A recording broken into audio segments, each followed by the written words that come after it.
الشرطة الهولندية تعتدي على مرأة حامل في الشهر التاسع. القصة إنه هذه مرأة فلسطينية هي وجوزها في هولندا.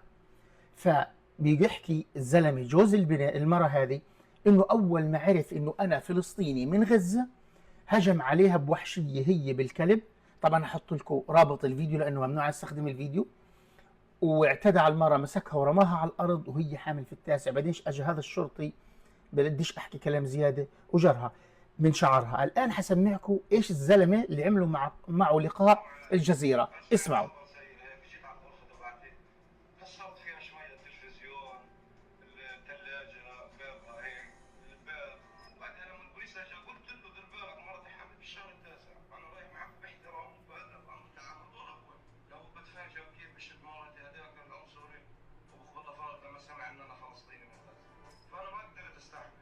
سبحان الله الحراره طلعت هيك عندي وكانه نار بتولع. فيعني كويس انها جت على قد ايه. الحمد لله الحمد لله. المهم ريما معايا وبخير وبسلامه. ان شاء الله يجي يوم نرجع غزه فيها هناك تكبر هناك احلى واحسن. تمام. هذا بيقول لك سمع خبر سيء. المهم في مشكله في البيت كانت وكسر. حدا بلغ البوليس انه في تكسير في داخل الشقه. اجى البوليس وصار اللي سمعته. قلنا ايش رايكم؟